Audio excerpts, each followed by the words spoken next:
Bien, antes de entrar a nuestro estudio esta noche, vamos a inclinar los rostros y vamos a pedir la dirección de Dios. Padre Celestial, te damos gracias por este lindo día que nos has concedido.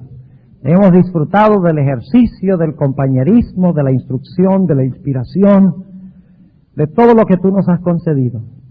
Pedimos en esta noche que vuelvas a estar con nosotros a través de tu Santo Espíritu. Al estudiar la estructura de este maravilloso libro, el libro de Apocalipsis, pedimos que tú ilumines nuestras mentes y nos ayudes a amarte más, a ver cuán sabiamente tú has organizado este libro. Sabemos que tú nos responderás porque te pedimos en el nombre de Jesús. Amén. Les invito a abrir sus Biblias conmigo al libro de Juan, el Evangelio según San Juan, capítulo 13. Juan, el capítulo 13. Y vamos a leer algunos versículos al final de este capítulo. Juan 13. Y esta noche vamos a hablar de la estructura de Apocalipsis, para saber dónde ubicar los sellos en la historia. Tenemos que ver el panorama grande primero. Y luego vamos a saber exactamente dónde ubicar los sellos en la historia. Juan 13, y empezando en el versículo 33, dice, está hablando Jesús: hijitos, aún un poco estoy con vosotros. Me buscaréis, mas como dije a los judíos, donde yo voy, vosotros no podéis venir. Así digo a vosotros ahora. Jesús dice, me voy. Y a donde yo me voy, ustedes no me pueden seguir ahora. Ahora, fíjense lo que sigue sucediendo. Versículo 34. Un mandamiento nuevo os doy, que os améis unos a otros como os he amado, que también os améis los unos a los otros. En esto conocerán todos que sois mis discípulos, si tuviereis amor los unos con los otros. Dícele Simón Pedro, fíjense que Pedro ahora está preocupado por lo que Jesús dijo. Jesús dijo, me voy, y no me pueden seguir ahora. ¿Ustedes creen que los discípulos amaban a Jesús? Esta es la última semana de la vida de Cristo, habían pasado casi 3 años y medio con el Maestro. Y por lo tanto en el versículo 36 encontramos las siguientes palabras. Dícele Simón Pedro, Señor, ¿a dónde vas? Respondióle Jesús, donde yo voy, no me puedes ahora seguir, mas me seguirás después. ¿Qué dice Pedro? Fíjense, Pedro dice en el versículo 37, Señor, ¿por qué no te puedo seguir ahora? Mi alma pondré por ti, es decir, mi vida pondré por ti. Respondióle Jesús, ¿tu alma pondrás por mí? De cierto te digo, no cantará el gallo sin que me hayas negado 3 veces. Cuando Jesús terminó de declarar estas palabras, los discípulos estaban muy turbados. Y ahora vamos a leer los versículos 1 al 3 del capítulo 14, que siempre leemos, pero no leemos lo que viene antes, para saber cuál es el contexto. El contexto es que los discípulos están muy alarmados, porque Jesús dice, me voy, y no me pueden seguir ahora, y me seguirán después. Y los discípulos dicen, pero queremos seguirte ahora, no después. Jesús sabía lo que estaban sintiendo, así que en el capítulo 14 y el versículo 1 al 3 dice, Jesús a los discípulos, no se turbe vuestro corazón, no se preocupen. ¿Creéis en Dios? Creed también en mí. En la casa de mi Padre, ¿cuál es la casa del Padre? ¿Dónde vive el Padre? Padre nuestro que estás en los cielos. Es decir, que la casa del Padre es ¿dónde? En el cielo. En la casa de mi Padre muchas moradas hay. De otra manera os lo hubiera dicho. Y luego noten, voy pues a preparar lugar para vosotros. ¿Cuánto tiempo lleva Jesús preparando ese lugar? Casi 2000 años. ¿Qué creen ustedes que significa eso? Voy pues a preparar lugar para vosotros. ¿Creen ustedes que eso está hablando de que Él fue allá para construirnos una casita? ¿Creen que Jesús necesita 2000 años para hacerles las casas de los redimidos? Si Él habló y existió. Este versículo no está hablando primordialmente de ir a preparar un lugar físico, material, una casa, un jardín del Edén que él puede crear así en un instante. Está hablando del hecho de que Jesús tenía que ir al cielo para llevar adelante ciertos pasos para que pudiera legalmente llevarse a sus hijos al cielo. ¿Están entendiendo lo que estoy diciendo? Es decir, Jesús dice, yo tengo que ir a desempeñar una obra en el cielo. Y de esta forma abrir el camino, ser el pionero y así preparar un lugar para que ustedes me puedan seguir después. En un momento vamos a ver en Apocalipsis cómo Jesús prepara el camino. Dice en el versículo 3, y si me fuere y os aparejare lugar, vendré otra vez y os tomaré a mí mismo para que donde yo estoy, vosotros también estéis. Ahora voy a hacerles una pregunta. ¿Cuántos creen que Jesús está aquí ahora con nosotros? Pero un momentico. ¿Qué me están diciendo ustedes a mí? Todos levantaron la mano. Jesús dice, me voy. Pero luego dice, vendré otra vez y os tomaré a mí mismo. ¿Cómo puede estar aquí si no ha venido? Ah, muy bien. ¿Por medio de quién? Del Espíritu Santo. Ahora déjenme preguntarles algo. ¿Cuántos de ustedes les gustaría vivir una eternidad como estamos ahora, nada más con Cristo presente a través del Espíritu Santo? ¿Ese es el blanco de la salvación? ¿Que Cristo habita espiritualmente entre nosotros? ¿Ese es el blanco de la salvación? No. Cristo quiere ¿qué? Habitar físicamente con nosotros. Y a eso se refiere Juan 14, 1 al 3. Va a preparar lugar, pero mientras prepara el lugar está aquí. Y más adelante en la serie de la mañana vamos a hablar de eso. Cómo Cristo está allá y acá. Y nosotros estamos acá y allá. Fíjense. Es decir, que Cristo está presente espiritualmente aquí y físicamente allá. Nosotros estamos físicamente aquí y espiritualmente allá. Estamos en dos lugares a la vez. Eso es un principio muy importante que vamos a trazar en la serie de la mañana. Pero el hecho de que Cristo está presente solo espiritualmente es anormal. Porque nosotros anhelamos y ansiamos estar físicamente con el Señor Jesucristo. Ahora con esto en mente vamos al libro de Apocalipsis. El capítulo 1. Y vamos a estudiar la estructura de este maravilloso libro. ¿No creen ustedes que el libro de Apocalipsis es una colección de visiones que las tomó Juan y rácata las tiró ahí y ahí está? No, señor. El libro de Apocalipsis es un documento cuidadosamente organizado. Muy cuidadosamente organizado. Yo estaría aún dispuesto a decir que la estructura de Apocalipsis fue inspirada por el Espíritu Santo. No solo el contenido, sino la estructura. Ahora, no podemos entrar a analizar toda la estructura de Apocalipsis, porque nos tomaría muchísimo tiempo estudiar la estructura nada más de Apocalipsis. Pero yo quisiera en esta noche que miráramos la estructura de Apocalipsis a la luz del santuario. El santuario, el concepto adventista del santuario es lo que nos distingue de todas las demás iglesias. Es la característica distintiva de la iglesia remanente.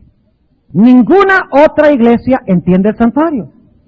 Y por eso no entienden Apocalipsis. Porque si no entendemos el santuario, no vamos a entender Apocalipsis. Y escuchen bien, si no entendemos el santuario ni Apocalipsis, tampoco comprenderemos cabalmente el espíritu de profecía. Porque el espíritu de profecía, los escritos de Elena White, no son sino una ampliación del contenido del libro de Apocalipsis. Y si tuviéramos tiempo se lo comprobaría en detalle. El año pasado lo hice con los jóvenes. Mostré cómo la estructura de Daniel 11 sigue la misma estructura del conflicto de los siglos. Y de primeros escritos también. Y algunos jóvenes decían, pero qué interesante, ¿cómo la hermana White sabía eso? Porque Dios la inspiró. Dios se lo reveló. Ahora, en Apocalipsis 1, ¿a dónde está el Señor Jesucristo? ¿Dónde se encuentra Cristo en Apocalipsis 1? ¿A dónde? En el santuario celestial. ¿A dónde? En el Santísimo. Vamos a leer. Se supone que en el Santo. ¿Qué creen? ¿Aceptamos la suposición? Vamos a mirar. La hermana White tiene razón en decir que Cristo no fue directamente al lugar santísimo. Fíjense, el capítulo 1 y el versículo 4. Juan a las 7 iglesias que están en Asia, gracias sea con vosotros y paz del que es y que era y que ha de venir y de los 7 espíritus que están delante de su trono. ¿Qué es lo que está delante de su trono? Los 4 espíritus. ¿Cuántos? Los 7 espíritus. No olviden eso, están delante del trono los 7 espíritus. Muy importante. Hay un trono y delante del trono 7 espíritus. ¿Y qué son los 7 espíritus? Los 7 brazos del candelero. No olviden eso. Versículo 5. Y de Jesucristo el testigo fiel, el primogénito de los muertos y príncipe de los reyes de la tierra, al que nos amó y nos ha lavado de nuestros pecados con su sangre. Ahora, déjenme preguntarles. El libro de Apocalipsis, cuando comienza, ¿menciona el atrio del santuario? Al comienzo de Apocalipsis, ¿se menciona el atrio directamente o dónde está Jesús en Apocalipsis 1? Está en el lugar santo. ¿Pero qué venía en el santuario antes del lugar santo? Venía el atrio. Vamos a poner aquí, el atrio. ¿Qué había en el atrio? Ahora ustedes, para ampliar más esto, tendría que conseguir la serie sobre el santuario, porque este es el énfasis que yo le doy un énfasis estructural al santuario. Diferente que estudiar los símbolos individuales, que representa el candelero, que representa la mesa de los panes, etcétera. Eso es un estudio fascinante, muy bonito. Pero yo lo hago desde otra perspectiva, mostrando cómo el santuario ilustra el plan de salvación, cómo ilustra la historia de Israel, cómo ilustra el año de agricultura judío, cómo ilustra los festivales judíos, cómo ilustra cómo todo el sistema, la economía judía, era una revelación tremenda del plan de salvación. Ahora, en el atrio, ¿cuántos muebles habían? Habían 2. Estaba el altar del sacrificio y ¿qué más? El lavacro. Ahora, ¿qué representa el altar del sacrificio? ¿Qué se ofrecía en el altar del sacrificio? El cordero, la sangre del cordero, ¿verdad? ¿Y qué representaba el lavacro? Se le llama el lavacro de la regeneración. ¿Qué es eso? ¿Qué significa la palabra regeneración? Es bautismo. ¿Y qué pasa en el bautismo? ¿Qué simboliza el bautismo? Representa muerte y ¿qué?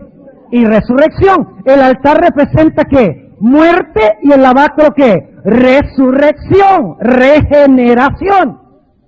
Somos bautizados del agua. Somos bautizados del agua para muerte y del espíritu cuando salimos de las aguas. Ahora fíjense cómo nos dice aquí que el Señor Jesucristo ya hizo eso cuando está en el lugar santo. La última parte del versículo 5 dice, al que nos amó y nos ha lavado nuestros pecados con su sangre. Es decir, que el atrio está ¿dónde? En el pasado. ¿Me están siguiendo? ¿Cuántos están siguiendo? Levanten la mano. Ok, no se pierdan ni por un instante. Ahora, sigue diciendo en el capítulo 1, y tenemos que saltar algunos versículos, pero vamos a empezar leyendo en el versículo 12. Y me volví a ver la voz que hablaba conmigo. ¿Quién era el que hablaba con él? ¿Quién hablaba con Juan? Pero fíjense, vamos a leer. Dice en el versículo 12. Y me volví a ver la voz que hablaba conmigo. Y vuelto vi 7 candeleros de oro. ¿Qué obra había hecho Cristo ya? Según leímos. Había muerto y ¿qué? Y resucitado. Y se dice, ¿cómo sabemos que resucitó? Fíjense el versículo 17. Y cuando yo le vi, caí como muerto a sus pies, y él puso su diestra sobre mí, diciéndome, no temas, yo soy el primero y el último. Y el que vivo y he sido muerto. Muerte y ¿qué? Resurrección. Y ahora en el capítulo 1, en el versículo 12 me dice, me volví a ver la voz que hablaba conmigo y vuelto vi 7 candeleros de oro. ¿Dónde está? ¿Dónde estaban los 7 candeleros? Las 7 luces. En el lugar santo. ¿Delante de qué? Delante de un trono. ¿En cuál apartamento? ¿Dónde quedaba el candelero, pues? En el lugar santo. ¿Dónde debe quedar entonces el trono si está delante del candelero?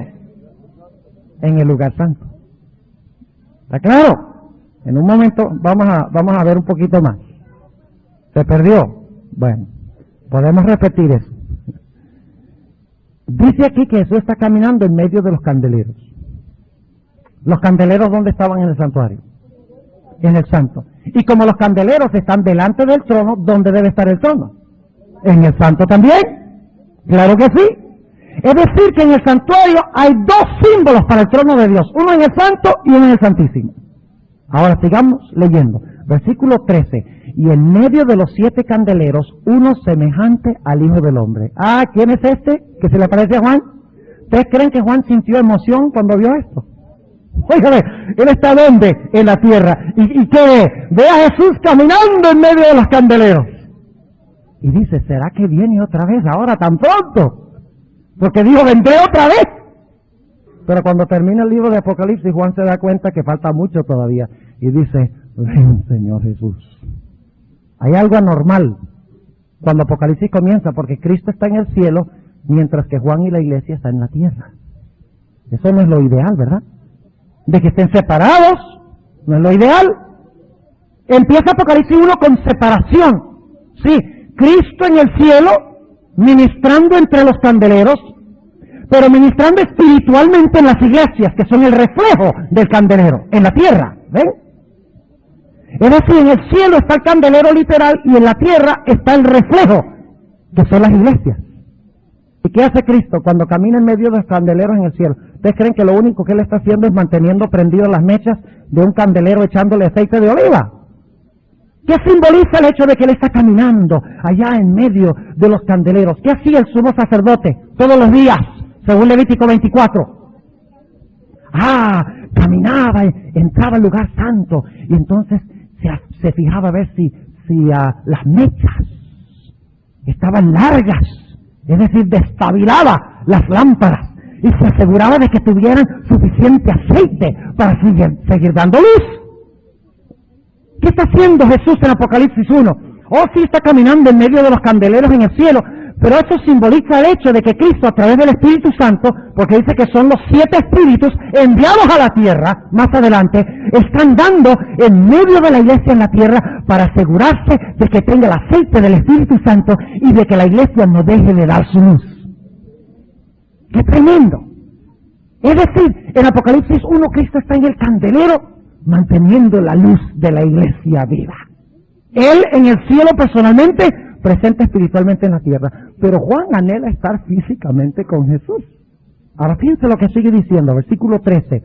Y en medio de los 7 candeleros, uno semejante al Hijo del Hombre, vestido de una ropa que llegaba hasta los pies y ceñido por los pechos con una cinta de oro.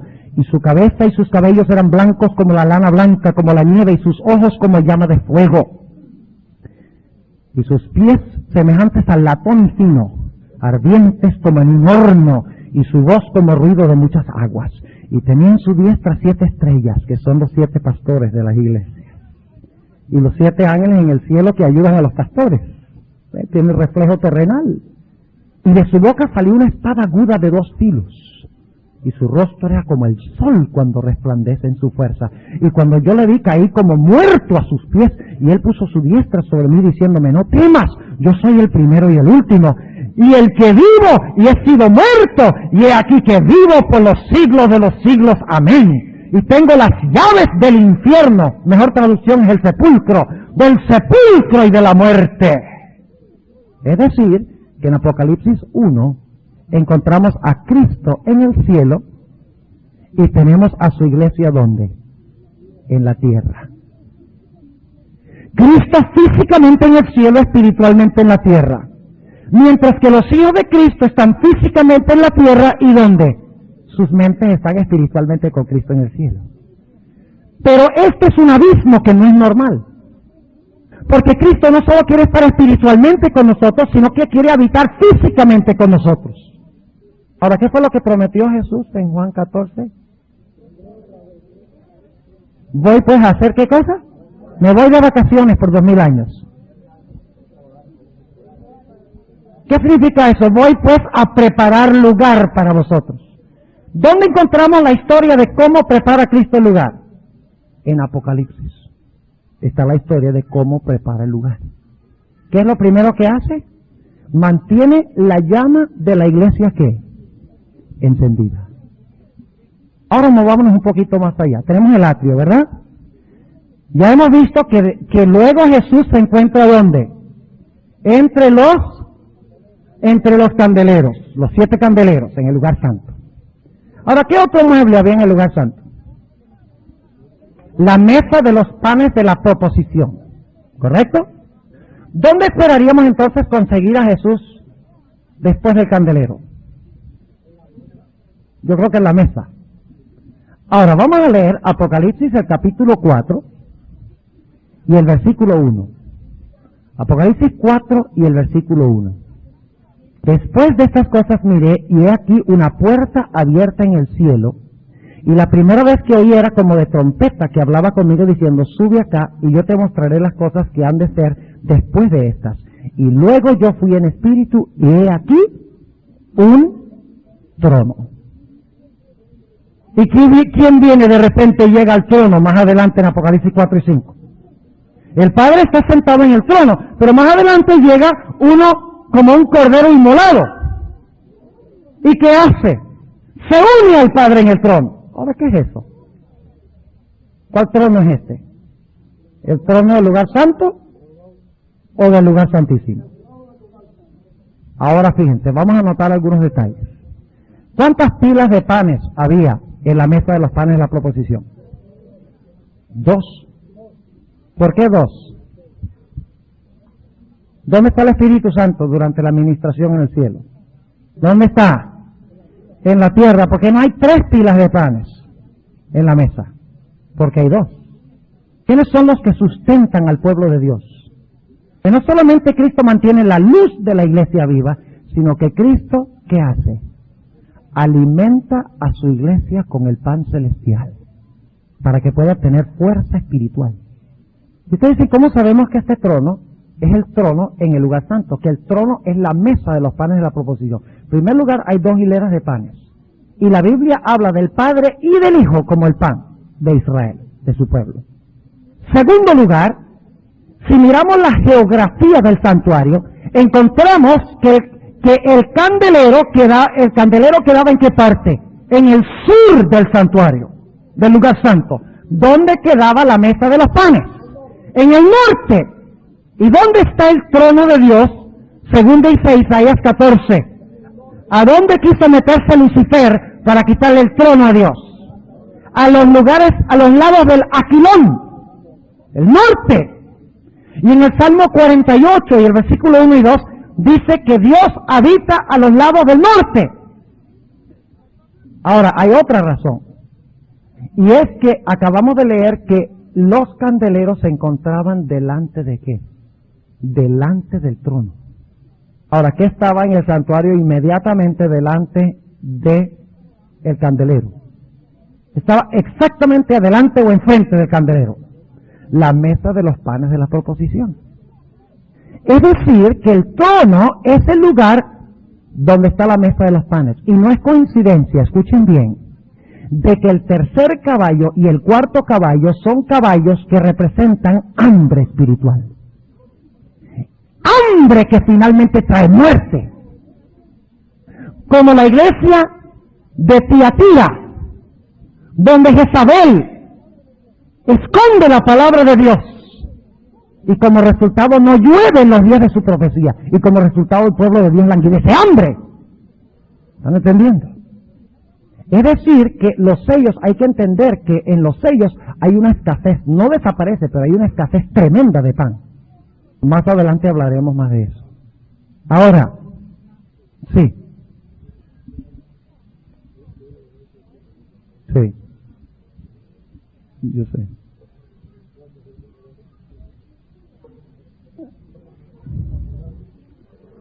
Sí. Cuando vamos a terminar la estructura, Y entonces se van a dar cuenta que, tomando en cuenta toda la estructura, yo creo que no es ineludible de que aquí estamos hablando de la mesa de los panes de la proposición. Ahora, necesitamos también, para entender esto, regresar a Apocalipsis 3:21. Para contestar un poquito más este asunto de qué es este trono, si está en el lugar santo o el lugar santísimo. ¿Creen ustedes que Cristo se sentó encima del candelero? ¿Creen que se sentó encima del altar de incienso? No. ¿Cuál es el único otro mueble que hay en el lugar santo? La mesa de los panes. Ahora, noten lo que dice Apocalipsis 3:21. Una promesa a la iglesia de la Odisea. En realidad a todas las iglesias, porque es la conclusión de la serie sobre las iglesias. Dice, al que venciere, yo le daré que se siente conmigo en mi trono, así como yo he vencido y me he sentado con mi Padre en su trono. Déjenme preguntarles algo. Cuando Jesús ascendió al cielo, ¿se sentó con su Padre en el mismo trono? Cuidado, ustedes me oyeron leer este versículo. ¿Qué dice aquí en el versículo 21? Al que venciere yo le daré que se siente conmigo en mi trono, así como yo he vencido y me he sentado con mi Padre en su trono. Es decir, que en el trono, cuando Cristo ascendió y venció, ¿se sentó dónde? En el trono, ¿con quién? Con el Padre. Ahí tiene las dos pilas de pan. Ahora déjenme leerles una cita del primero escritos, para ver si la hermana White dice lo mismo. Guárdeme esos ahí, hermano, guárdeme eso. Pero devolutivo, ¿no? La página 54 de primeros escritos. Y esta noche vamos a demorar un poquito más que lo acostumbrado, pero ustedes van a ver que esto es fascinante. Además, ustedes no tienen nada que hacer esta noche, sino irse a dormir. Bueno, algunos tienen que irse a Nueva York. ¿Ah? ¿El coro tiene que ensayar? Bueno, pero pues hasta medianoche. Ustedes me dicen cuándo quieren terminar. Yo termino cuando ustedes quieran. No, entonces me retracto. Ok, este capítulo de Primeros Escritos se titula El fin de los 2300 días. ¿Qué fecha es eso? 1844. Ahora escuchen bien. ¿Hay un trono en el lugar santo? ¿El Padre y el Hijo se sentaron en este trono hasta 1844? Fíjense lo que dice. Página 54. Vi un trono, y sobre él se sentaban el Padre y el Hijo. Dice la sierva de Dios. La hermana White siempre está en armonía con la Biblia. Lo que pasa es que a veces nosotros no pensamos que esté en armonía porque somos muy flojos para buscarlo. Ahí está el problema.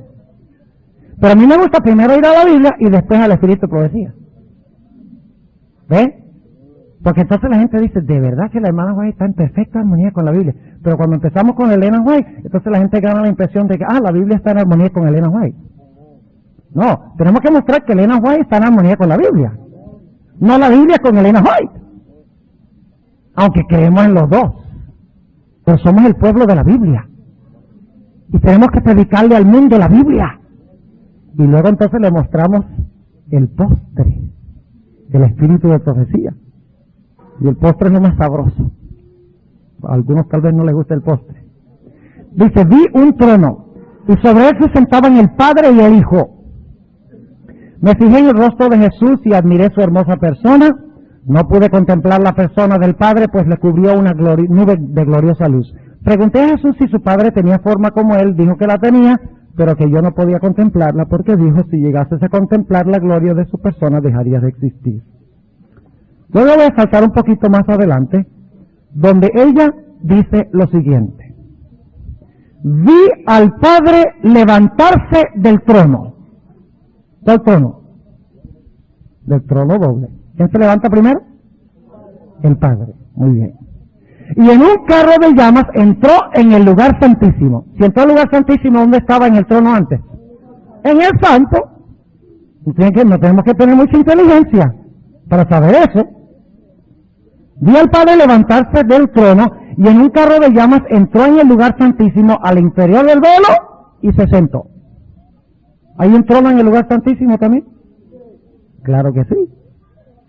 Entonces Jesús se levantó del trono. Y la mayoría de los que estaban prosternados se levantó con él. Y luego entonces dice que Jesús entró también en el carro de llamas que había recogido al Padre y lo había llevado al lugar santísimo. Ahora recogió a Jesús y lo llevó a donde el Padre había sido llevado. Y Jesús también entró al lugar santísimo. ¿Dónde estaban entonces hasta 1844? En el lugar santo. ¿Cuál es el trono entonces?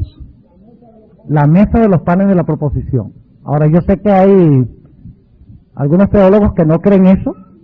Yo creo que cuando ustedes, además de los puntos que hemos mencionado, cuando ustedes ven el panorama final, yo creo que ustedes van a estar de acuerdo conmigo. Es decir, que la escena de los sellos se realiza ¿en qué apartamento? En el lugar santo.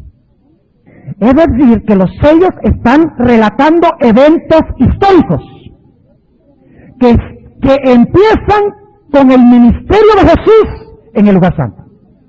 ¿Me estoy haciendo claro? Algunos colocan los sellos después del cierre de gracia. Problema serio con eso. Porque los sellos están en el marco de la obra en el lugar santo, no en el lugar santísimo. Es importante entonces conocer la estructura. Vital. Ahora, ¿qué mueble queda faltando del lugar santo? El altar del incienso, ¿verdad? ¿Cuál mueble esperarían conseguir de próximo en Apocalipsis? El incensario. Ahora veamos cómo empiezan las trompetas. Las iglesias empiezan con Cristo entre los candeleros. Los sellos comienzan con Cristo en la mesa. Y las trompetas empiezan con Cristo en el altar. Es decir, que la primera sección de Apocalipsis, su énfasis es histórico. La historia de la iglesia. ¿Cuántos están siguiendo lo que estamos diciendo? Tiene que conseguir el cassette y escucharlo varias veces. No tengo esta serie grabada, la va a vender el campamento. Tengo esta serie grabada, la va a vender el campamento. Es la primera vez que grabo. Y aunque lo hubiera tenido grabada, no podía venderla. Me lo prohibieron. Y justamente también.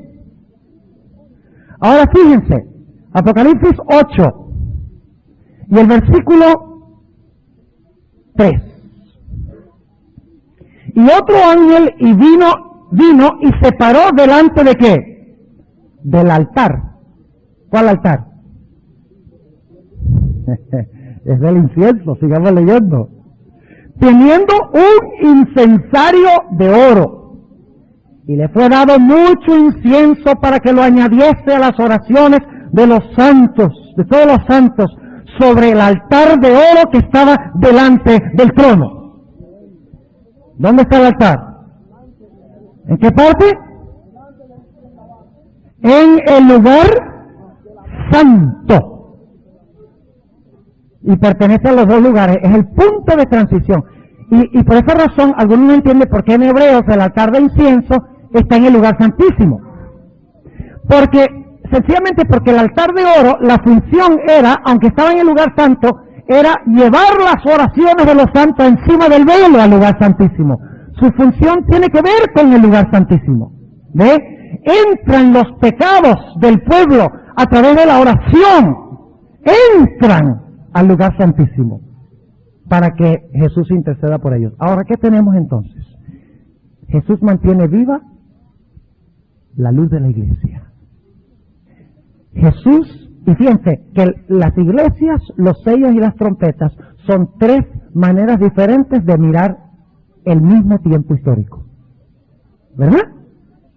Pero cada uno tiene una perspectiva diferente, porque en Apocalipsis 1 al 3 el énfasis es que Cristo mantiene la llama de la iglesia viva. Nunca se ausenta completamente el Espíritu Santo. El énfasis en Apocalipsis 4 al 8:1 es que Cristo, a pesar de que la iglesia cae en apostasía, a pesar de que hay persecución contra los hijos de Dios, Cristo siempre mantiene el pan de vida vivo en la iglesia. Siempre sustenta a su iglesia. Eso lo veremos en los sellos. Y Apocalipsis capítulo 8 es que a pesar de que los hijos de Dios son perseguidos, y ultrajados y maltratados, sus oraciones son oídas ante el trono de Dios. Aunque pecan, abogado tienen con el Padre, a Jesucristo el justo. Es decir, que tenemos en Apocalipsis 1 hasta Apocalipsis el capítulo 10. En las 3 series tenemos la labor de Cristo en el lugar santo. Pero ahora escuchen lo que voy a decir. Cada vez que una de estas series, aunque estas series se desarrollan en el flujo de la historia desde los días cuando Cristo va al lugar santo a ministrar, aunque empiezan allí, revelan el flujo de la historia, y escuchen bien, cada vez que la serie llega al número 6, hay un vistazo del lugar santísimo, como diciendo que hacia allá es que se mueve la visión. Ilustremos eso un momento. La iglesia de Filadelfia, ¿qué se le da a Filadelfia? ¿Qué se le pone adelante? Una puerta abierta. ¿Y a dónde conduce esa puerta abierta? Al lugar santísimo. ¿Y el sexto sello qué es? ¿Hay un paréntesis en el sexto sello? Cuando habla del sexto sello, que viene la destrucción sobre el mundo, dice, pero antes de que venga la destrucción, es necesario que los siervos de Dios sean ¿qué? Sellados. ¿Y cuándo empieza el sellamiento? En el año 1844. Primero el sellamiento de los muertos y luego el sellamiento de los vivos. Fíjense, nuevamente cuando llega el 6, dice, hay un paréntesis aquí. Y tengo que mostrarles lo que está pasando en el lugar santísimo, el sellamiento. ¿Perdón? Los muertos, bueno, cuando sus casos son investigados, si ellos se muestra que aceptaron a Cristo, su suerte es decidida para vida eterna. Por eso el juicio comienza con los muertos, ¿verdad? Y se examina los casos, si el individuo se muestra digno de la salvación, y digno en Cristo, no en él mismo, pero digno de la salvación, entonces Cristo reafirma y confirma su nombre en el libro de la vida, para resurrección de vida. Y luego al final del juicio investigador va a sellar entonces a los vivos. ¿Está claro? Ahora, en la sexta trompeta pasa algo también muy interesante. Hay una interrupción. Y la interrupción es nuevamente para hablar del lugar santísimo. Un presagio de lo que vendrá. Y ustedes dicen, ¿dónde está la interrupción en las trompetas? La interrupción está en Apocalipsis 10. El librito. ¿Y cuándo pasó eso? 1844. O sea, tenemos razón como adventistas nosotros en nuestra interpretación profética. Está en la estructura de Apocalipsis. No lo estamos inventando, ahí está. De que Cristo en la tierra hizo la obra del atrio. Luego ascendió al lugar santo. Ahí está en la primera parte de Apocalipsis. Pero toda su obra conduce y dirige finalmente ¿hacia qué? Hacia la culminación en el lugar santísimo del santuario. Ahora viene otra pregunta. ¿Qué es el próximo mueble que esperarían ustedes encontrar en el santuario? ¿Ya han visto que desempeñó la obra del atrio? ¿No? Murió por nuestros pecados, yo soy el que vivo, resucitó en el lavacro. Lo vimos ya manteniendo la luz de la iglesia viva, lo vimos sustentando a la iglesia en la mesa de los panes, lo vimos en el altar de incienso, presentando las oraciones de sus hijos ante su padre. ¿Cuál es el próximo mueble que esperarían encontrar? El arca del pacto. Ahora vamos a Apocalipsis 11:19. Sorpresa de sorpresas. Fascinante esto. ¿Sí o no? Ya saben dónde ubicar los sellos. Los sellos vienen en el tiempo de angustia, cuando están cayendo las plagas. ¿Ah? Las trompetas son al final, durante el tiempo de angustia. No, señor. Son históricas, cuando estudiamos la estructura. Ahora, fíjense Apocalipsis 11:19, que es la culminación de la séptima trompeta, de la serie de las trompetas. Dice en el 11:19 lo siguiente, después de haber hablado del librito de 1844, etcétera, dice, y el templo de Dios fue abierto en el cielo. Del santuario. Ahora pregunto, ¿qué significa que la puerta es abierta? Cuando la puerta del santuario se abre es porque hay ¿qué? Porque la gente puede ¿qué? Entrar. Es decir, la puerta de la salvación está ¿qué? Abierta. En un momento vamos a ver, para el que quiera, en un momento vamos a ver que esa puerta se va a cerrar y nadie va a poder entrar. Ajá, ese es el próximo evento. Ahora fíjense, dice en el 11:19, y el templo de Dios fue abierto en el cielo, y el arca de su testamento fue vista en su templo. ¿Cuál es el próximo mueble? El arca. ¿El arca de qué? ¿Dónde estaba ese templo? ¿Cuál templo es este? El de Salomón. El que se construyó después del cautiverio. El tabernáculo del desierto. ¿Cuál templo es este? ¿En el cielo está el arca del testamento? Porque en el Antiguo Testamento el arca del testamento del pacto son intercambiables las palabras.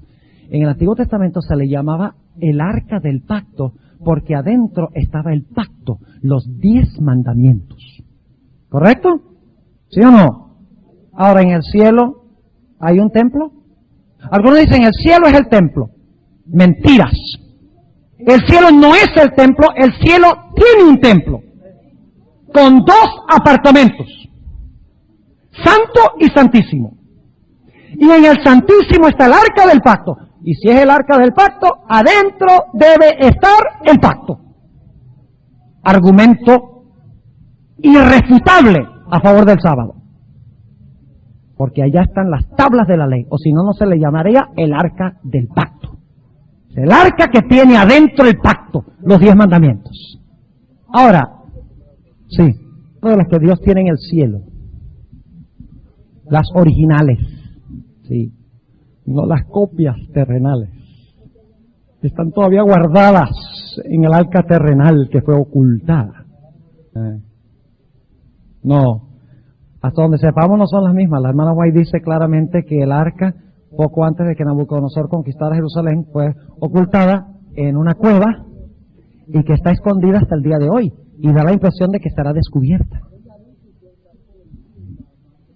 Y la ley será sacada como testimonio al mundo, a un mundo que está en transgresión de la ley. Ahora fíjense, ¿el arca en qué apartamento queda? ¿Qué servicio del santuario se desempeñaba en el lugar santísimo?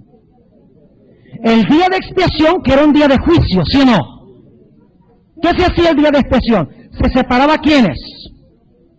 A los penitentes. Primero se hacía una obra en favor de los penitentes. ¿Correcto? Sí, primero se hacía. Se sacrificaba primero el macho cabrío del Señor. Es decir, que en el día de expiación no solo es juicio, es intercesión y juicio. O sea, desde 1844 en adelante todavía hay oportunidad de salvación. Había justificación y santificación. Claro que sí, en el lugar santísimo. Pero en el día de expiación se hacía una obra de juicio, una obra de separación de los justos de los injustos. Por eso es que en Apocalipsis 14, ampliando este punto, dice, teme a Dios y dale gloria porque la hora de su juicio ha llegado. En ninguna otra parte de Apocalipsis, la primera parte no aparece nunca de que el juicio está avanzando. Pero a partir del capítulo 11 y el versículo 19 puede decir, la hora de su juicio está aquí. Entonces, yo les pregunto, ¿el juicio se realizó cuando Cristo murió en la cruz? ¿El juicio se realizó mientras Jesús estaba en el lugar santo? El juicio se debía realizar después del ministerio de Jesús en el lugar santo del santuario. ¿Está claro? La posición adventista es clarísima y bíblica. No tenemos que tener vergüenza ni pena. Por ejemplo, Desmond Ford decía, ay, a mí me da mucha pena predicar el tema de los 2300 días. Pobrecito, hay que tenerle lástima. Yo no sé qué Biblia estará estudiando, ¿verdad? La de los testigos, dice la hermana. Tal vez sí. Ahora fíjense, ¿qué sucede cuando concluye? Ahora fíjense que vamos a llegar al clímax glorioso de todo este asunto. ¿Qué está haciendo Jesús durante todo este tiempo? Está preparando lugar para su pueblo. Porque sin mantener la llama viva, sin alimentar a su iglesia para que sea santificada y preparada y fortalecida, sin intercesión por sus pecados, sin darles poder para vencer el pecado, Cristo no puede llevarse a su pueblo al cielo para estar con él físicamente. Esto es primordialmente lo que quiso decir Jesús cuando declaró: voy pues a preparar lugar para vosotros, aunque también se refiere al hecho de que va para prepararnos mansiones de verdad. No eliminemos eso, pero es eso y algo más. Es decir, todo esto es la preparación, los pasos que sigue Cristo en el proceso de la salvación. Aquí murió, aquí intercede, aquí alimenta, mantiene viva la llama de la iglesia y la prepara hasta que esté sin mancha ni arruga ni cosa semejante. Y eso sucede cuando termina el mensaje del tercer ángel. Y cuando termine el mensaje del tercer ángel, ¿cuál es el próximo evento? Apocalipsis 15. Apocalipsis 15. Antes de la venida de Cristo hay otra cosa. Todavía no hemos venido a la segunda venida de Cristo. Todavía Cristo está obrando la salvación de su pueblo. Apocalipsis 15 y el versículo 5. Si ustedes quisieran, alguna vez, no sé si hay tiempo, una tarde o algo, podríamos reunirnos para analizar más detalladamente la estructura de Apocalipsis 12 al 22. Porque es increíblemente fascinante detallar Apocalipsis 12 al 22. Es increíble. ¿Les gustaría? ¿Con esa propaganda? ¿A qué hora se quieren reunir entonces mañana? Las 2 es muy temprano. A las 3. No sé, con los jefes, ¿estaría bien? No hay ningún problema. Bueno, se puede grabar y puede conseguir el cassette. Ok. Mañana a las 3, para los que puedan venir.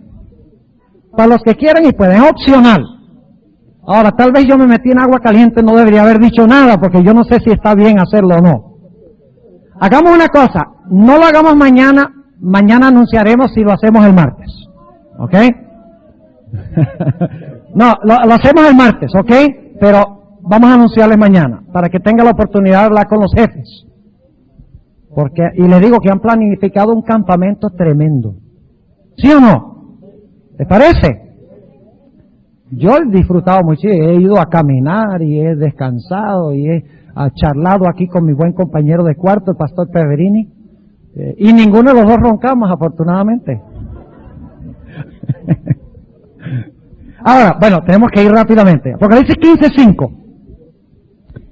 Dice en el versículo 5, y después de estas cosas miré.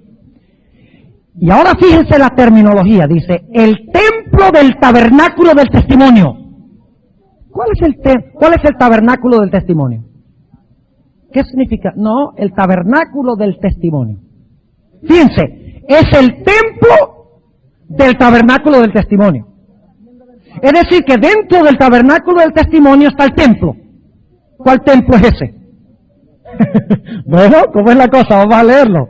Dice, y he aquí el templo del tabernáculo del testimonio. ¿Qué dice esa traducción? Bueno, esa es herética. Sí, en realidad se usa aquí dos. Sí, él está leyendo, esa es la versión del 90, ¿verdad? Óigame. Sí, bueno, no digamos nada de la versión del 90. Es buena, pero tiene muchos problemas. Bueno, no entremos a hablar de versiones ahora. ¿Saben ustedes que cuando estuve allá en Colombia, hace un par de semanas, en una campaña evangelística, me regalaron una versión Reina Valera de 1602? Solo hay como 2000 ejemplares en todo el mundo que han sacado las sociedades bíblicas. Una reliquia preciosa. Y yo chequeé allí y está como está aquí. ¿Ve? La gente dice que las versiones antiguas hay que reformarlas y cambiarlas. Pero tengamos mucho cuidado porque estos fueron hombres muy piadosos los que tradujeron la versión antigua. Y no había tanta agenda privada, ¿verdad? Ahora, lo que está diciendo aquí es que dentro del tabernáculo del testimonio, ustedes saben que el tabernáculo del testimonio se refiere a la tienda de reunión, también se le llama la tienda de reunión. Y aquí está hablando del templo dentro de la tienda de reunión. Y el templo es ¿qué cosa? El lugar santísimo del santuario. Ahora fíjense, después de estas cosas miré, y he aquí el templo del tabernáculo del testimonio fue abierto en el cielo. Y salieron del templo, o sea que cuando la puerta está abierta en este punto, ¿y qué están haciendo los ángeles? Dice, salieron del templo 7 ángeles que tenían 7 plagas, vestidos de un lino limpio y blanco y ceñidos alrededor de los pechos con bandas de oro. Y uno de los 4 seres vivientes dio a los ángeles, a los 7 ángeles, 7 copas de oro llenas de la ira de Dios, que vive para siempre y jamás. Ese es el tiempo de angustia de Jacob, el periodo de las plagas. ¿Y qué pasa con el templo? Versículo 8. Y fue el templo lleno de humo, por la majestad de Dios y por su potencia, y ninguno podía entrar en el templo. Déjenme preguntarles, cuando Cristo termine su obra en el lugar santísimo, ¿cuántos podrán entrar con sus pecados allá? Ninguno. Fíjense, ninguno podía entrar en el templo hasta que ¿qué? Hasta que fuesen consumadas las 7 plagas de los 7 ángeles. ¿De qué evento está hablando estos versículos? Está hablando del cierre de la administración en el santuario celestial. Sí, señor.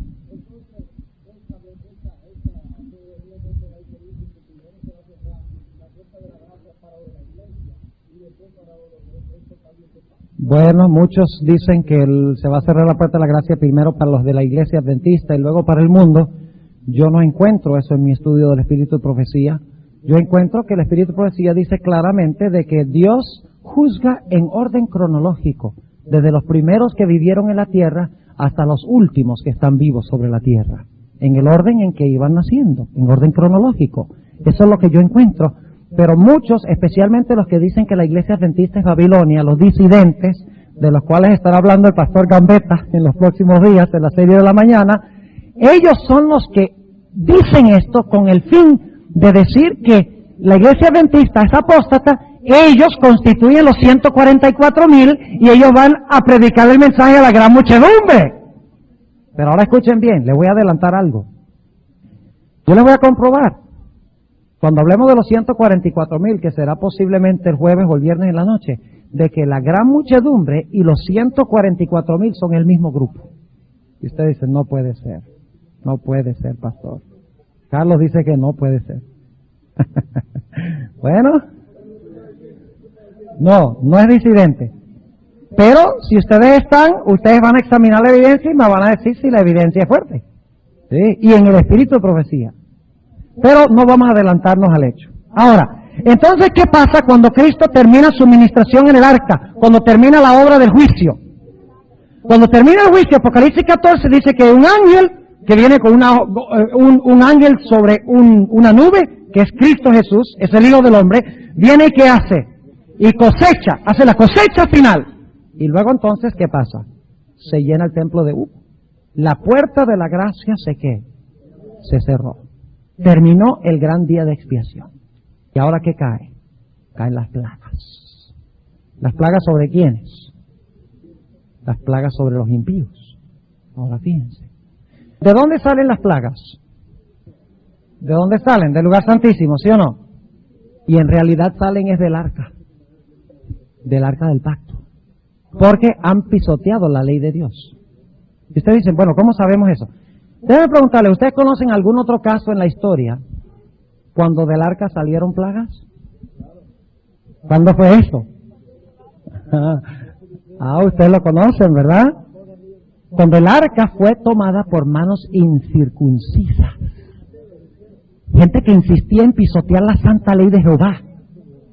Cuando llevaron el arca empezó a mandar ¿qué?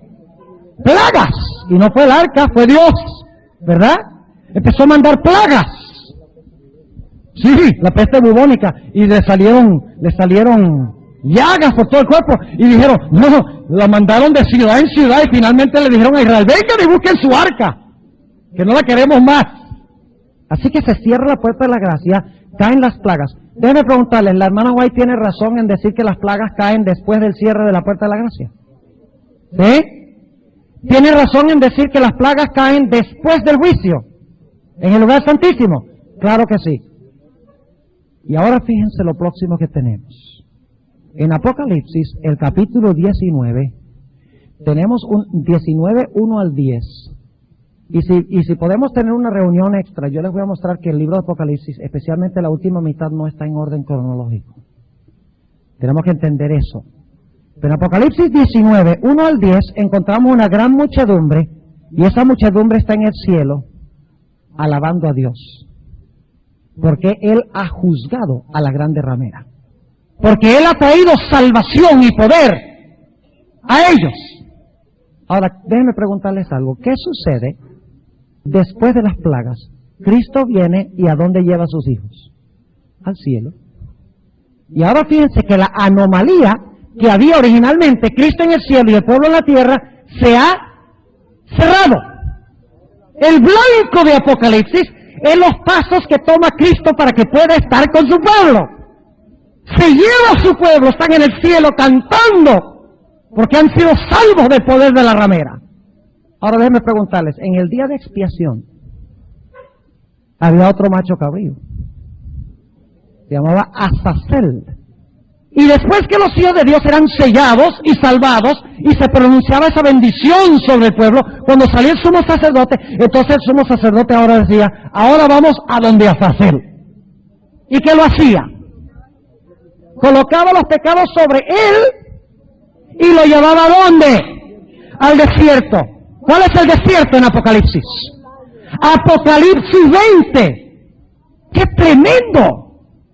Tenemos en la estructura de Apocalipsis una ilustración del plan de salvación de comienzo a fin, tal cual lo presenta el conflicto de los siglos. Apocalipsis 20. Azazel es amarrado. Pero ahora escuchen bien, que los impíos en el día de expiación eran los últimos que eran castigados. Después que Azazel, el macho cabrío, era atado y amarrado, luego el sacerdote buscaba a aquellos que no habían simpatizado con la obra del sacerdote y los cortaba de medio del pueblo. Y la Biblia dice que la forma que lo hacían era que los sacaban fuera del campamento de los santos y los apedreaban, los mataban. Ahora vamos a Apocalipsis 20 y notemos algo fascinante. Apocalipsis el capítulo 20 y el versículo 7, 8 y 9. Ya van a ver por qué se usa Gog y Magog en Apocalipsis 20. Es una razón muy importante. Satanás ha sido atado por 1000 años. Azazel ha sido atado por 1000 años. Ha sido conducido al desierto. Pero todavía falta buscar a todas aquellas personas que no simpatizaron con la obra en el día de expiación. Nuevamente se tienen que sacar los registros para mostrar que hay un grupo que no aceptó la sangre expiatoria de Cristo. Y dice en el versículo 7, cuando los 1000 años fueren cumplidos, Satanás será suelto de su prisión. Y saldrá para engañar a las naciones que están sobre los 4 ángulos de la tierra, a Gog y a Magog. ¿Qué tenemos que hacer con esos símbolos? ¿Saben cómo lo interpreta la mayoría de la gente? Dice, eso es Rusia. ¿Por qué? Porque sí. Sí. Gog y Magog. Suena como ruso, ¿verdad? Tiene ese sonido a Rusia. El problema con eso es que no dejan que el Antiguo Testamento lo explique. Hay que ir a donde está la fuente del símbolo. Dice a Gog y a Magog a fin de congregarlos para la batalla final contra la ciudad, el número de los cuales es como la arena del mar. Y subieron sobre la anchura de la tierra y circundaron el campo de los santos. ¿Dónde están los impíos? Están afuera del campo de los santos. Fuera del campamento. ¿Van a ser castigados fuera del campamento, sí o no? ¿Por qué? Porque no simpatizaron ¿con qué? Con la obra sacerdotal de Cristo Jesús. Ahora yo les pregunto, ¿cuántas formas hay de expiar nuestros pecados? 2. ¿Y usted cómo? 2. Usted puede expiar sus pecados muriendo usted. Porque la paga del pecado es muerte. Si ustedes mueren, ya pagaron los pecados. ¿Sí o no? Claro que eso no nos ayuda mucho. La otra manera de expiar los pecados es colocarlos sobre Jesús. En el día de expiación, colocarlos sobre el Cordero de Dios que quita el pecado del mundo. Pero se mostrará que aquellas personas después del milenio que circundan el campo de los santos no aceptaron la sangre expiatoria de Jesús. Y por esa razón estarán fuera del campamento de los santos y serán sacrificados como víctimas para expiar sus pecados. Ahora tenemos que volver a Ezequiel, porque habla de Gog y Magog. Fíjense, Ezequiel, el capítulo 39. Ezequiel, el capítulo 39. Y vamos a leer empezando en el versículo 17. 39, 17. Hablando de Gog y Magog. Y tú, hijo del hombre, así ha dicho el Señor Jehová, di a las aves y a todo volátil, a toda bestia del campo, juntaos y venid reunidos de todas partes a mi víctima, que os sacrifico. Esta es terminología del santuario. Mi víctima que yo sacrifico. Ahora, ¿cuál fue la primera víctima que el Padre sacrificó? Cristo. Pero estas víctimas son otras. Fíjense. Sigue diciendo, juntaos y venid, reunid de todas partes a mi víctima que os sacrifico, un sacrificio grande sobre los montes de Israel, y comeréis carne y beberéis sangre, comeréis carne de fuertes, beberéis sangre de príncipes de la tierra, de carneros, de corderos, de machos de cabrío, de bueyes, de todos, engordados todos en Basán. ¿Qué clase de animales son esos? Los animales que se usaban, ¿dónde? En el servicio del santuario. Pero como no aceptaron el sacrificio de Cristo como su sustituto, serán sacrificadas sus propias vidas por haber rechazado a Jesús. Qué gran incentivo para nosotros predicar a Cristo. Y luego, ¿qué sucede? Fíjense qué lindo esto. Nosotros decimos que la iglesia será llevada al cielo antes del milenio, ¿sí o no? Que todos los salvos serán llevados al cielo. ¿Tenemos base para eso? Claro que sí. Y decimos que después de 1000 años, ¿qué va a pasar? Entonces descenderemos ¿con quién? Con el Padre, con Cristo y la Nueva Jerusalén, la capital del universo. Y entonces Dios habitará con sus hijos para siempre. Allí se cumplirá finalmente Juan 14, 1 al 3. Notemos lo que dice para concluir Apocalipsis 21 y el versículo 3. Apocalipsis, el capítulo 21 y el versículo 3. Ya la separación ha terminado. Los pasos han sido largos y difíciles. Cristo ha hecho su obra en el lugar santo. Ha hecho la obra de juicio. Se ha cerrado la puerta de la gracia. Han caído las plagas sobre los falsos sistemas del mundo.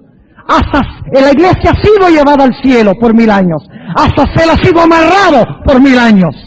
Después del milenio, los impíos han sacrificado sus propias vidas en expiación por sus pecados, porque no aceptaron el sustituto. Y ahora, después de los 1000 años, los impíos son destruidos, los que no simpatizaron son cortados de en medio del pueblo.